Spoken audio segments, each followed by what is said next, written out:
फाल्गुन अमावस व्रत कथा। सनातन धर्म में अमावस्या तिथि को विशेष पुण्य फल देने वाली माना जाता है। वही जो अमावस्या फाल्गुन मास में पड़ती है उसे फाल्गुन अमावस्या कहते हैं। मान्यता है कि यह अमावस्या तिथि सुख संपत्ति और सौभाग्य की प्राप्ति के लिए श्रेष्ठ होती है। भक्तों, इस वर्ष फाल्गुन अमावस्या 27 फरवरी 2025 दिन गुरुवार को है। मान्यता है कि इस दिन गंगा स्नान, तर्पण और दान करने से पितरों की आत्मा को शांति मिलती है और परिवार में खुशहाली आती है। प्यारे भक्तों, अब जानिए फाल्गुन अमावस्या 2025 की तिथि और समय के बारे में। अमावस्या तिथि आरंभ 27 फरवरी 2025 सुबह 8:54। अमावस्या तिथि की समाप्ति 28 फरवरी 2025 सुबह 6:14 पर। जानिए भक्तों, फाल्गुन अमावस्या का धार्मिक महत्व। पौराणिक मान्यताओं के अनुसार अमावस्या के दिन पितरों को समर्पित होता है। इस दिन किए गए धार्मिक कर्म जैसे तर्पण, स्नान और दान से पितर प्रसन्न होते हैं और अपने वंशजों को सुख समृद्धि का आशीर्वाद देते हैं। यह दिन नेत्रदान और जीवन दान जैसे पुण्य कार्यों के लिए भी उपयुक्त माना गया है। आइए भक्तों, जानते हैं पितरों को प्रसन्न करने के उपाय। गंगा स्नान और तर्पण। स्नान के दौरान जल में काले तिल डालें और पवित्र नदियों में स्नान करें। तर्पण में तिल और कुशा का उपयोग करें। ऐसा करने से पितरों की आत्मा को शांति मिलती है। जानिए पीपल पूजन। सुबह पीपल के पेड़ पर जल अर्पित करें। शाम को गाय के शुद्ध घी का दीपक जलाएं और पितृ सूक्त का पाठ करें। यह क्रिया पितरों की आत्मा को तृप्त करती है। जानिए धूप और दीप अर्पण। गाय के गोबर से बने कंडे पर घी और गुड़ डालकर धूप दे। पितृ देवता भयो अर्पण मस्तु मंत्र का जाप करें। पितरों को याद करते हुए गाय को हरा चारा खिलाए। यह वंश वृद्धि और परिवार की समृद्धि के लिए शुभ माना गया है। जानिए भक्तों, फाल्गुन अमावस्या पर दान का महत्व। फाल्गुन अमावस्या पर दान पुण्य का विशेष महत्व है। इस दिन गरीबों और जरूरतमंदों को दान करना पुण्यकारी होता है। काले तिल, अन्न, वस्त्र और दक्षिणा का दान करें। गायों को भोजन और हरा चारा दे। नेत्रदान, रक्तदान या जीवन दान का संकल्प ले। यह पितरों को प्रसन्न करने का सर्वोत्तम उपाय है। सूर्यास्त के समय दीप जलाकर पवित्र नदियों में प्रवाहित करें। संकल्प और मंत्र का जाप। इस दिन किसी भी शुभ कार्य के लिए संकल्प ले और पितृ शांति के लिए मंत्र जाप करें। फाल्गुन अमावस्या 2025 का यह पवित्र दिन हमें पितरों के प्रति अपनी श्रद्धा व्यक्त करने का अवसर देता है। गंगा स्नान, तर्पण और दान जैसे धार्मिक कर्म करने से न केवल पितरों की आत्मा को शांति मिलती है, बल्कि उनके आशीर्वाद से हमारे जीवन में सुख, शांति और समृद्धि आती है। इस शुभ दिन पर धार्मिक क्रियाओं का पालन अवश्य करें और अपने पितरों को प्रसन्न करें। प्यारे भक्तों, अब रसपान करेंगे फाल्गुन अमावस की व्रत कथा। अमावस्या के दिन इन कथाओं को सुनने से पुण्य की प्राप्ति होती है और हर मनचाही इच्छा पूरी होती है, ऐसा भी कहा जाता है। अमावस्या के दिन इस व्रत कथा को सुनने से व्यक्ति के सभी पाप दूर होते हैं और मनोवांछित फल की प्राप्ति होती है। ऐसे में चलिए रसपान करते हैं फाल्गुन अमावस्या की व्रत कथा। ओम नमः शिवाय। हर हर महादेव। ओम नमो भगवते वासुदेवाय। जय श्री गणेश। पौराणिक कथा के अनुसार कांचीपुर नगर में देवस्वामी नामक ब्राह्मण अपने परिवार के साथ रहता था। देवस्वामी की पत्नी का नाम धनवती था। उसके 7 बेटे और एक बेटी थी जिसका नाम गुणवती था। एक बार देवस्वामी ने अपनी पुत्री गुणवती के विवाह के लिए एक ज्योतिषी के पास उसकी कुंडली देखने के लिए भेजी। ज्योतिषी ने गुणवती की कुंडली देखकर भविष्यवाणी की कि गुणवती के विवाह के बाद उसके पति की मृत्यु हो जाएगी। इस भविष्यवाणी को सुनकर देवस्वामी परेशान हो गए और ज्योतिषी से कुछ उपाय बताने के लिए कहा। ज्योतिषी ने देवस्वामी को बताया कि सिंघल द्वीप में एक पतिव्रता महिला रहती है जिसका नाम सोमा धोबिन है। वह महिला अपने पुण्य दान करके इस दोष को समाप्त कर सकती है। इस बात को सुनकर देव स्वामी ने गुणवती को उसके छोटे भाई के साथ सोमा धोबिन के पास भेजा। दोनों भाई बहन समुद्र को पार करने के बारे में सोचने लगे। जब उन्हें कोई रास्ता नहीं मिला तो वे यात्रा के दौरान दोनों समुद्र किनारे एक पीपल के पेड़ के नीचे आराम करने के लिए रुक गए। उस पेड़ पर एक गिद्ध का परिवार रहता था। गिद्ध के बच्चे ने उन दोनों भाई बहन की सारी बातें सुन ली और अपनी माँ से कहा कि इन दोनों की मदद करो। फिर गिद्ध की माँ ने दोनों भाई बहनों को समुद्र पार करवा दिया और वे सोमा धोबिन के घर पहुंचे। गुणवती ने सोमा धोबिन के घर के कार्य में सहायता की और अपनी सारी समस्या बताई। इसके बाद सोमा ने गुणवती के घर जाकर उसकी शादी के दिन पूजा पाठ करके अपने पुण्य गुणवती को दान कर दी और इससे गुणवती की कुंडली में वैधव दोष दूर हो गया। जब देव स्वामी ने सोमा से उसके पुण्य प्राप्ति के बारे में पूछा तो उसने कहा कि अमावस्या के दिन मैंने भगवान विष्णु की पूजा और 108 बार परिक्रमा की, जिससे मेरे पति और बेटे की अकाल मृत्यु टल गई। यह कथा सिखाती है कि अमावस्या पर व्रत दान और भगवान विष्णु की आराधना से जीवन में सुख समृद्धि और पुण्य की प्राप्ति होती है। हे विष्णु भगवान, हे अमावस्या के देवी देवता, इस पावन कथा को जो भक्त श्रद्धा पूर्वक पूरा सुने उस भक्त की हर मनोकामना को पूर्ण करे। ओम नमः शिवाय। हर हर महादेव। माता पार्वती की जय। लक्ष्मीपति विष्णु भगवान की जय। तुलसी माता और गणेश भगवान की कथा। भगवान श्री गणेश को तुलसी नहीं चढ़ती। इसके पीछे पुराणों में एक रोचक कथा मिलती है। एक समय में धर्मात्मज नाम के राजा हुआ करते। उनकी कन्या तुलसी यौन अवस्था में थी। अपने विवाह की इच्छा लेकर तीर्थ यात्रा पर निकल पड़ी। उन्होंने कई जगह की यात्रा की। एक स्थान पर उन्हें तरुणावस्था में भगवान श्री गणेश को तपस्या में लीन देखा। भगवान गणेश का रूप अत्यंत मोहक और आकर्षक था। तुलसी भगवान गणेश के इस रूप पर मोहित हो गई और अपने विवाह का प्रस्ताव उनके समक्ष रखने के लिए उनका ध्यान भंग कर दिया। भगवान गणेश ने स्वयं को ब्रह्मचारी बताते हुए तुलसी का विवाह प्रस्ताव ठुकरा दिया। तुलसी को भगवान गणेश के इस रूखे व्यवहार और अपना विवाह प्रस्ताव ठुकराए जाने से बहुत दुख हुआ और उन्होंने आवेश में आकर भगवान गणेश को 2 विवाह होने की श्राप दे दिया। इस पर श्री गणेश ने भी तुलसी को असुर से विवाह होने का श्राप दे डाला। बाद में तुलसी को अपनी भूल का एहसास हुआ और भगवान गणेश से क्षमा मांगी। ना तुम्हारा श्राप खाली जाएगा ना मेरा। मैं रिद्धि और सिद्धि का पति बनूंगा और तुम्हारा भी विवाह राक्षस जलांधर से अवश्य होगा। लेकिन अंत में तुम भगवान विष्णु और श्री कृष्ण की प्रिया बनोगी और कलयुग में भगवान विष्णु के साथ तुम्हें पौधे के रूप में पूजा जाएगा। लेकिन मेरी पूजा में तुलसी का प्रयोग नहीं किया जाएगा। प्रेम से बोलिए तुलसी माता की जय। गणेश भगवान की जय।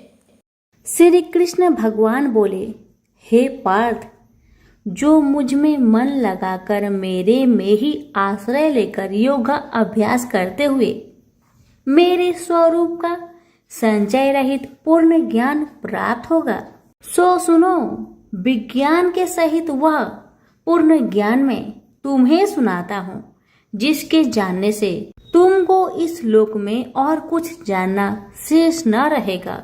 सहस्त्रों मनुष्य में से कोई एक सिद्धि प्राप्त के लिए यत्न करता है। उन यत्न करने वाले सिद्धों में से कोई बिरला ही मुझे ठीक जान पड़ता है।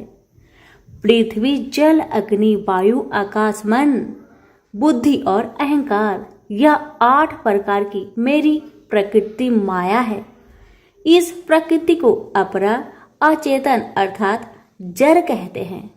और हे महाबाहो, इससे दूसरी प्रकृति चेतन है, जिसने संपूर्ण जगत धारण किया है।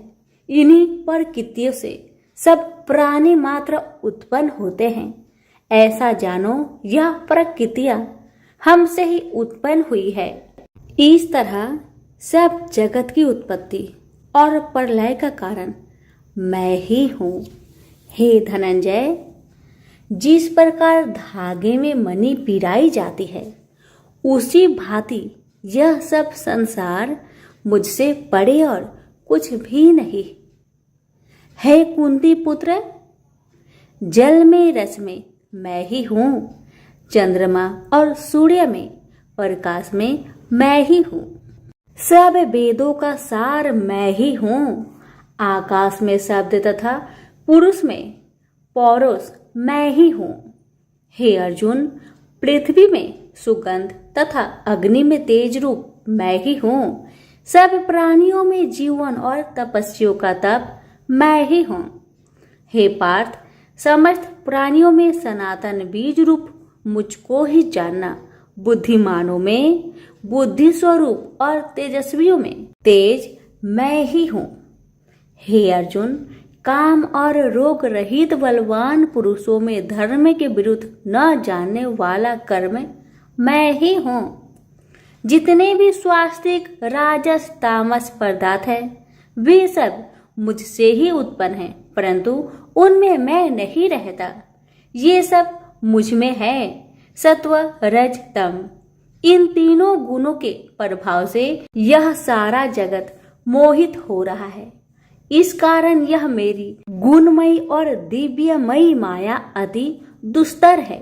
जो मुझको अनन्य भाव से भजते हैं, वे इस माया को पार कर जाते हैं।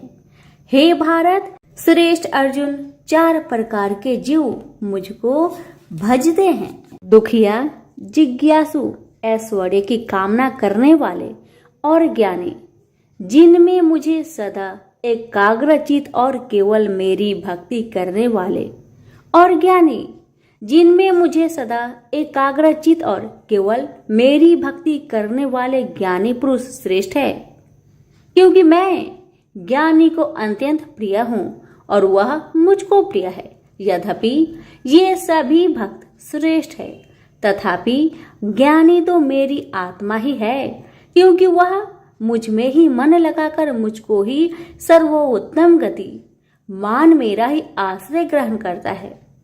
वह ज्ञानी अनेक जन्मों के बाद मुझे पा लेता है। ऐसा महात्मा अति दुर्लभ है, जो सब जगत को वासुदेवमय समझे। हे अर्जुन, जो भक्त श्रद्धा पूर्वक जिस जिस देवता का पूजन करना चाहते हैं, उन पुरुषों की उस श्रद्धा को मैं दृढ़ कर देता हूँ। यह उस श्रद्धा से मुक्त होकर उस देवता की आराधना करता है, फिर उसको मेरे ही रचे हुए काम का फल प्राप्त होते हैं। परंतु उन अल्प बुद्धि वालों का फल नाशवान है। देवताओं की आराधना करने वाले देवताओं को मिलते हैं और अव्यय, अविनाशी, अच्युत्यम स्वरूप को न जानकर मंद बुद्धि लोग मुझे अव्यक्त को व्यक्त मानते हैं। मैं योग माया से आच्छादित होने के कारण सबको नहीं दिखता। उसी से मूर्ख लोग अनादि तथा अविनाशी मुझको नहीं जानते। हे अर्जुन, मैं भूत भविष्य और वर्तमान के सभी प्राणियों को ही जानता हूँ, पर मुझे कोई भी नहीं जानता। हे भारत, हे परम तप, इच्छा और देश से उत्पन्न होने वाले सुख दुख आदि धंधों के मोह से जगत के सभी प्राणी भ्रम में फंस जाते हैं। जिन पुण्य आत्माओं के पाप नष्ट हो गए हैं, वह पुरुष दृढ़ मोह से छूटकर दृढ़ निश्चय करके मेरी भक्ति करते हैं, जो आश्रय लेकर जीवन मरण से दूर करने के अर्थ प्रयत्न करते हैं। वे पुरुष ब्रह्मा आत्मज्ञान अपने चित्त को निश्चल रखकर उसका संगम करता है और अंत कारण की समाधि लगाता है, जिस अवस्था में योग अभ्यास के कारण चित्त का वेग रुक रुक कर विषयों से पृथक होने लगता है, और जब शुद्ध अंतःकरण से आत्मा को देखकर आत्मा में ही संतुष्ट होता है, जिस अवस्था में वह अत्यंत सुख जो इंद्रियों द्वारा जाना नहीं जा सकता, वरन केवल बुद्धि से ही जाना जाता है, और जब वह योगी अनुभव करता है तब आत्मा स्वरूप में स्थिर हो उससे विचलित नहीं होता। इस अवस्था को पाकर फिर और कोई लाभ उसको अच्छा नहीं लगता और जहाँ स्थिर होने पर और कोई बड़ा भारी दुख उसको वहां से चलायमान नहीं कर सकता। इस अवस्था को दुख संयोग वियोग कारक नामक योग जानना हो तो योग निर्विकल्प चित्त से निश्चय करके जानना चाहिए। संकल्प से उत्पन्न होने वाला समस्त कामनाओं को त्याग कर और मन ही मन में सकल इंद्रियों को चारों ओर से रोक रोक कर धैर्य के साथ बुद्धि को अपने अधीन कर धीरे धीरे विषय से दूर हटा ले और भली भांति मन को आत्मा में स्थिर करके किसी वस्तु की इच्छा ना करे और चंचल मन जिधर जिधर जाए उधर से इसको हटाकर आत्मा के बस में करना चाहिए। इस प्रकार शांति चित्त तथा रजोगुण से रहित निष्पाप तथा ब्रह्म स्वरूप योगी को उत्तम सुख प्राप्त होता है। इस रीति से निरंतर योगाभ्यास करने वाला योगी समस्त पापों से छूटकर सहज ही उस परम सुख को पा लेता है जो ब्रह्म के संयोग से प्राप्त होता है। जिसका मन योग में स्थिर हो गया है उसकी दृष्टि भी सर्वत्र समान हो जाती है और वह सब प्राणियों में अपने को और अपने में सब प्राणियों को देखता है। जो सब प्राणियों में मुझको और मुझ में सब प्राणियों को देखता है। मैं उससे अलग नहीं रहता और मुझसे वह अलग नहीं रहता। जो अभेद भाव से रहता है सब प्राणियों में स्थिर हो मेरा मनन करता है वह योगी चाहे जिस अवस्था में रहे मुझ में मिल जाता है। हे अर्जुन, जो समस्त प्राणियों के दुख सुख के समान समझता है और सबको समान देखता है वही श्रेष्ठ योगी है। अर्जुन बोले, हे मधुसूदन, आपने जो योग बताया कि सबको अपने ही समान देखे सो मन के चंचल होने के कारण मैं उसको अपने में दृढ़ स्थिर नहीं देखता हूँ। हे श्री कृष्ण, यह चंचल मन बड़ा ही हठी पराक्रमी और दृढ़ है। इसको अपने अधीन रखना तो मुझे वायु को बांध रखने के समान ही प्रतीत होता है। श्री कृष्ण भगवान ने कहा, हे महाबाहो, इसमें संदेह कि मन अति चंचल है तो भी हे कुंती पुत्र, अभ्यास और वैराग्य से इसे बस में किया जा सकता है। जिसका मन बस में नहीं उसको योग अति दुर्लभ है।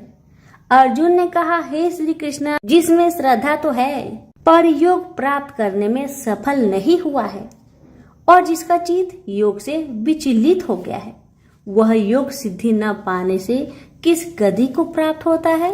श्री कृष्ण बोले, हे अर्जुन, उसका यहाँ नाश नहीं होगा पर परलोक में भी नहीं होगा क्योंकि उत्तम कर्म करने वाले किसी मनुष्य की दुर्गति नहीं होती।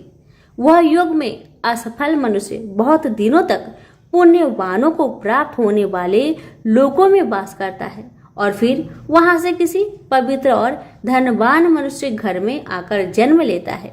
इस प्रकार का जन्म पाना भी इस लोक में बड़ा दुर्लभ है। हे कुरुनंदन, यह योगियों के बस में जन्म लेकर पूर्व जन्म की बुद्धि संस्कार अर्थात आत्मज्ञान को पाता है और उससे अधिक सिद्धि के लिए यत्न करता हूँ। पूर्व जन्म में किए योग अभ्यास के बल में अनेक विघ्नों को पड़ने पर भी यह मोक्ष को प्राप्त होता है। योग की केवल इच्छा ही हो तो पुरुष शब्द ब्रह्म के परे जा पहुंचता है। जो बड़े परिश्रम और यत्न से योग अभ्यास करता है वह पापों से छूट मोक्ष को पाता है। बड़े तपस्वियों से योगी श्रेष्ठ है। जो शुद्ध होकर अनेक जन्मों में परिश्रम करके सफल होता है और ज्ञानियों से भी योगी श्रेष्ठ है। इसलिए हे अर्जुन, तुम योगी बनो। केवल मुझ में ही मन लगाकर योग प्राप्ति के लिए जो मेरा भजन करता है उसको समस्त योगियों के मध्य से मैंने अत्यंत श्रेष्ठ माना है। प्रेम से बोलिए श्री कृष्ण भगवान की जय। अब सुनिए श्रीमद् भगवत गीता पाठ अध्याय 7 की महात्म्य। भगवान शिव कहते हैं, हे पार्वती, अब मैं 7वें अध्याय का महात्म्य बतलाता हूँ। जिसे सुनकर कानों में अमृत राशि भर जाती है। पाटलिपुत्र नामक एक दुर्गम नगर है जिसका गोपुर बहुत ही ऊंचा है। उस नगर में शंकुकर्ण नामक एक ब्राह्मण रहता था। उसने वेश्यावृत्ति का आश्रय लेकर बहुत धन कमाया, किंतु ना तो कभी पितरों का तर्पण किया और न देवताओं का पूजन ही। वह धनोपार्जन में तत्पर होकर राजाओं को ही भोज दिया करता था। एक समय की बात है, उस ब्राह्मण ने अपना चौथा विवाह करने के लिए पुत्र और बंधुओं के साथ यात्रा की। मार्ग में आधी रात के समय जब वह सो रहा था, तब एक सर्प ने कहीं से आकर उसकी बाह में काट लिया। उसके काटते ही ऐसी अवस्था हो गई कि मणि, मंत्र और औषधि आदि से भी उसके शरीर की रक्षा असाध्य जान पड़ी। तत्पश्चात कुछ ही क्षणों में उसके प्राण पेखरू उड़ गए। वह प्रेत बना। फिर बहुत समय के बाद वह प्रेत सर्प योनि में उत्पन्न हुआ। उसका बीत धन की वासना में बंधा था। उसने पूर्व वृत्तांत को स्मरण करके सोचा, मैंने घर के बाहर करोड़ों की संख्या में अपना जो धन गार रखा है, उससे इन पुत्रों को वंचित करके स्वयं ही उसकी रक्षा करूंगा। सांप की योनि से पीड़ित होकर पिता ने एक दिव्य सपना में अपने पुत्र के समक्ष आकर अपना मनोभाव बताया। तब उसके पुत्र ने सवेरे उठकर बड़े विस्मय के साथ एक दूसरे से सपने की बातें कही। उनमें से झंझला पुत्र कुदाल हाथ में लिए घर से निकला और जहां उसके पिता सर्प योनि धारण करके रहते थे, उस स्थान पर गया। यद्यपि उसे धन के स्थान पर ठीक ठीक पता नहीं था, तो भी उसने जीहो से उसका ठीक निश्चय कर लिया और लोभ बुद्धि से वहां पहुंचकर बाबी को खोदना आरंभ किया। तब उस बाबी से बड़ा भयानक सांप प्रकट हुआ और बोला, ओ मूर्ख, तू कौन है? किस लिए यहाँ आया है? यह बिल क्यों खोद रहा है? किसने तुझे भेजा है? ये सारी बातें मेरे सामने बता। पुत्र बोला, पिताजी, आपकी मुक्ति कैसे होगी? इसका उपाय मुझे बतलाइए, क्योंकि मैं इतनी रात को सब लोगों को छोड़कर आपके पास आया हूँ। पिता बोले, बेटा, गीता के अमृतमय 7वें अध्याय को छोड़कर मुझे मुक्त करने में तीर्थ, दान, तप और यज्ञ भी सर्वथा समर्थ नहीं है। केवल गीता का 7वां अध्याय ही प्राणियों के जरा मृत्यु आदि दुखों को दूर करने वाला है। पुत्र, मेरे श्राद्ध के दिन गीता के 7वें अध्याय का पाठ करने वाले ब्राह्मण को श्रद्धा पूर्वक भोजन कराओ। इससे निसंदेह मेरी मुक्ति हो जाएगी। बस अपनी शक्ति के अनुसार पूर्ण श्रद्धा के साथ निर्वर्षी और वेद विद्या में प्रवीण अन्य प्राणी को भी भोजन कराना। सर्प योनि में पड़े हुए पिता के यह वचन सुनकर सभी पुत्र ने उनकी आज्ञा अनुसार तथा उससे भी अधिक किया। अब शंकुकर्ण ने अपने सर्प शरीर को त्याग कर दिव्य देह धारण किया और सारा धन पुत्रों के अधीन कर दिया। पिता ने करोड़ों की संख्या में जो धन उनमें बांट दिया था, उससे वे पुत्र बहुत प्रसन्न हुए। उनकी बुद्धि धर्म में लगने लगी थी, इसलिए उन्होंने बावली, कुआं, पोखरा, यज्ञ तथा देव मंदिर के लिए उस धन का उपयोग किया और अन्य शाला भी बनवाए। तत्पश्चात 7वें अध्याय का सदा जप करते हुए उन्होंने मोक्ष प्राप्त किया। हे पार्वती, यह तुम्हें 7वां अध्याय का महात्म्य बतलाया, जिसके श्रवण मात्र से मानव सब पातकों से मुक्त हो जाता है। प्रेम से बोलिए उमापति शंकर भगवान की जय। गणेश जी की कथा। पौराणिक कथा के अनुसार एक समय की बात है कि भगवान विष्णु का विवाह माता लक्ष्मी जी के साथ निश्चित हुआ। विवाह की सभी तैयारी होने लगी। सभी देवी देवताओं को निमंत्रण भेजे गए, लेकिन भूलवश गणेश जी को निमंत्रण देना रह गया था। इधर भगवान विष्णु की बारात जाने का समय आ चुका था। सभी देवता अपनी पत्नियों के साथ विवाह समारोह में शामिल होने को आए, परंतु सभी देवी देवताओं ने देखा कि गणेश जी कहीं दिखाई नहीं दे रहे हैं। तब उन सभी ने आपस में चर्चा की, क्या गणेश जी को नहीं न्योता दिया गया या गणेश जी ही नहीं आए हैं। सभी को इस बात पर बहुत आश्चर्य हुआ। इस बात पर उन सभी ने विष्णु भगवान से ही इसका कारण पूछा। विष्णु भगवान से पूछने पर उन्होंने कहा कि हमने गणेश जी के पिता भोलेनाथ, महादेव और माता पार्वती को न्योता भेजा था।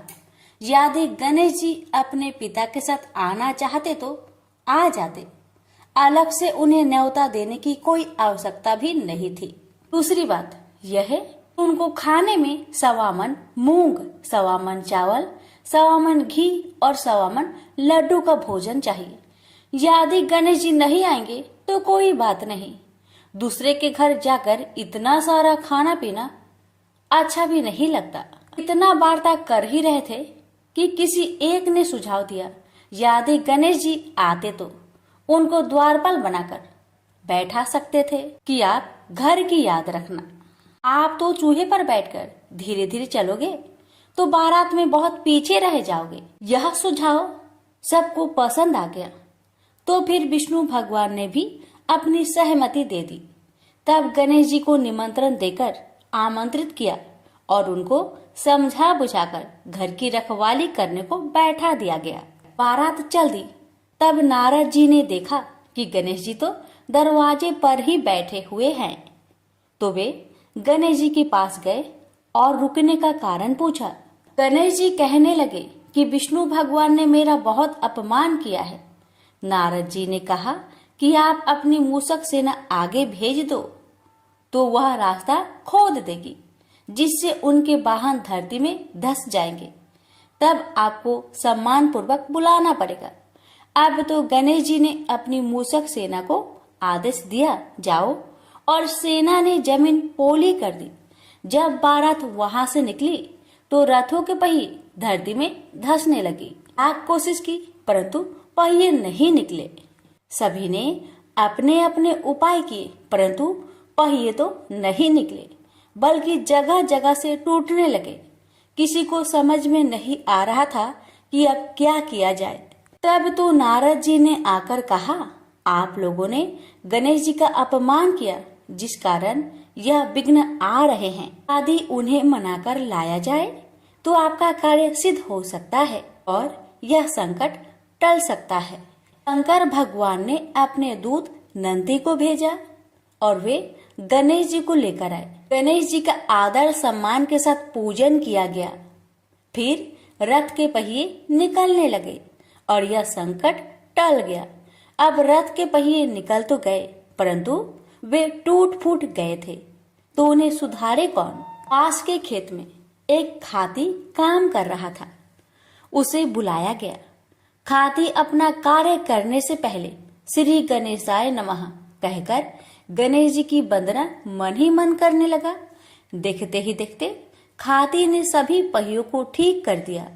तब खाती कहने लगा कि हे देवताओं, आपने सर्वप्रथम गणेश जी को नहीं मनाया होगा और न ही उनकी पूजन की होगी, इसलिए तो आपके साथ यह संकट आया है। मैं तो मूर्ख अज्ञानी हूँ, फिर भी पहले गणेश जी को पूजते हैं, उनका ध्यान करते हैं। आप लोग तो देवगण हैं, फिर भी आप गणेश जी को कैसे भूल गए। अब आप लोग भगवान श्री गणेश जी की जय बोलकर जाए तो आपके सब काम बन जाएंगे और कोई संकट भी नहीं आएगा। ऐसा कहते हुए बारात वहां से चल दी और विष्णु भगवान का लक्ष्मी जी के साथ विवाह संपन्न करा के सभी सकुशल घर लौट आए। हे गणेश जी महाराज, आपने विष्णु को जैसा कारज सरियो ऐसा कारज सबको सिद्ध करिजो। बोलिए गजानन भगवान की जय। लक्ष्मी माता की कहानी। एक बार लक्ष्मी जी ने मनोहर रूप यानी बहुत ही अद्भुत रूप धारण करके गायों के एक झुंड में प्रवेश कर लिया और उनके इस सुंदर रूप को देखकर गायों ने पूछा कि देवी, आप कौन हैं और कहाँ से आई हैं। गायों ने ये भी कहा कि आप पृथ्वी की अनुपम सुंदरी लग रही हो।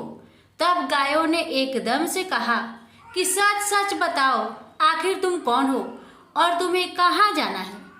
तब लक्ष्मी जी ने विनम्रता से गायों से कहा कि तुम्हारा कल्याण हो। असल में मैं इस जगत में अर्थात संसार में लक्ष्मी के नाम से प्रसिद्ध हूँ और सारा जगत मेरी कामना करता है, मुझे ही पाना चाहता है। मैंने दैत्यों को छोड़ दिया था और इसलिए वे सदा के लिए नष्ट हो गए। इतने ही नहीं, मेरे आश्रय में रहने के कारण इंद्र, सूर्य, चंद्रमा, विष्णु, वरुण तथा अग्नि आदि सभी देवता सदा के लिए आनंद भोग रहे हैं। इसके बाद माँ लक्ष्मी ने कहा कि जिनके शरीर में मैं प्रवेश नहीं करती वे सदैव नष्ट हो जाते हैं और अब मैं तुम्हारे शरीर में ही निवास करना चाहती हूँ। लेकिन इसके बाद भी कथा अभी खत्म नहीं हुई, क्योंकि गायों ने अब तक माँ लक्ष्मी को अपनाया नहीं था। गाय ने क्यों किया माँ लक्ष्मी का त्याग? देवी लक्ष्मी की इन बातों को सुनने के बाद गायों ने कहा कि तुम बड़ी चंचल हो, इसलिए कभी कहीं नहीं ठहरती। इसके अलावा तुम्हारा बहुतों के साथ भी एक सही संबंध है, इसलिए हमें तुम्हारी इच्छा नहीं है। तुम्हारी जहाँ भी इच्छा हो तुम चली जाओ।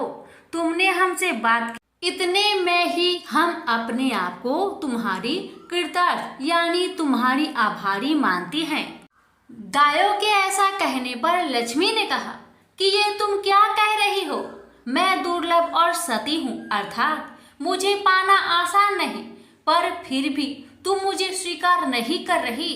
आखिर इसका कारण क्या है?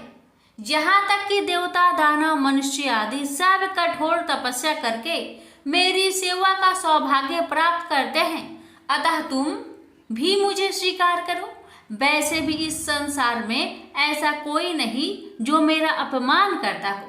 ये सब सुनकर गायों ने कहा कि हम तुम्हारा अपमान या अनादर नहीं कर रहे, केवल तुम्हारा त्याग कर रहे हैं, और वह सिर्फ इसलिए क्योंकि तुम्हारा मन बहुत चंचल है।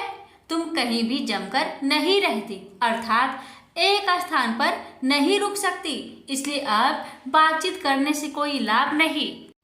तो तुम जहाँ जाना चाहती हो जा सकती हो। इस तरह से गायों ने माँ लक्ष्मी का त्याग कर दिया, क्योंकि गायों को मालूम था कि लक्ष्मी कभी किसी के पास नहीं रहती, बल्कि पूरे संसार में घूमती रहती है। पर फिर भी माँ लक्ष्मी ने हार नहीं मानी और इतना सब होने के बाद भी वार्तालाप जारी रखी। अब आखिर में माँ लक्ष्मी ने कहा, गायों, तुम दूसरे को आदर देने वाली हो और यदि तुमने ही मुझे त्याग दिया तो सारे जगत में मेरा अनादर होने लगेगा। इसलिए तुम मुझ पर भी अपनी कृपा करो। मैं तुमसे केवल सम्मान चाहती हूँ।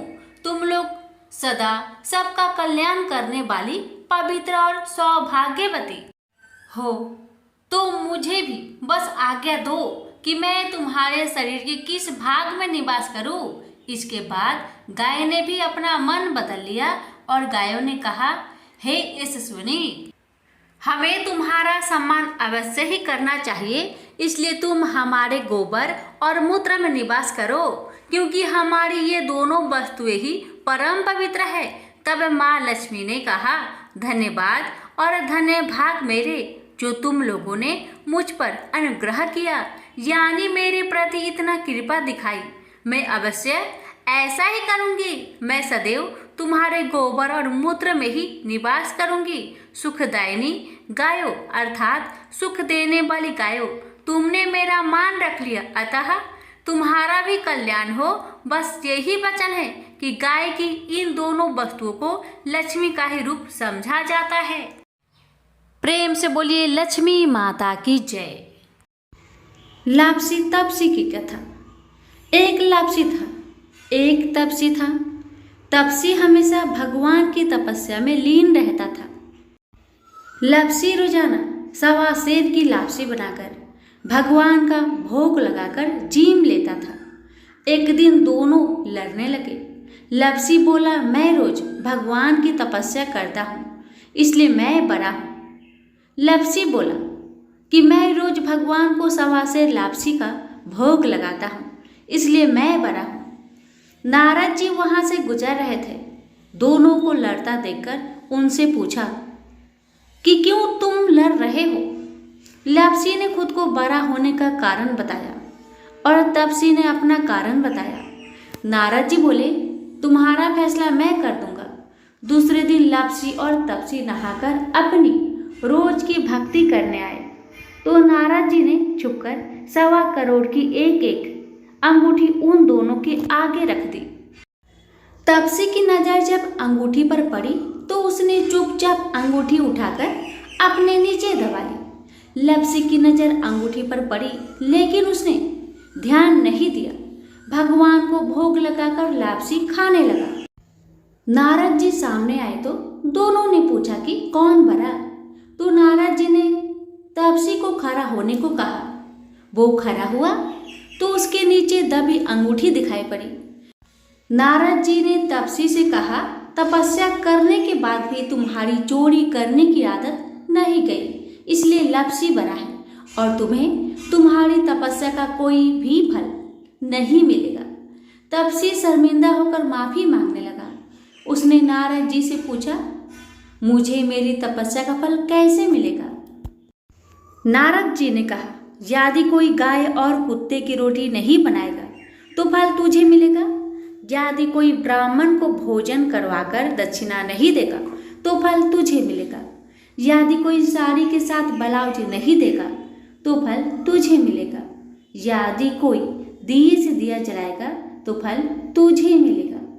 यदि कोई सारी कहानी सुने लेकिन तुम्हारी कहानी नहीं सुने तो फल तुझे मिलेगा। उसी दिन से हर व्रत कथा कहानी के साथ लापसी तपसी की कहानी भी सुनी और कही जाती है। प्रेम से बोलिए लक्ष्मी नारायण की जय।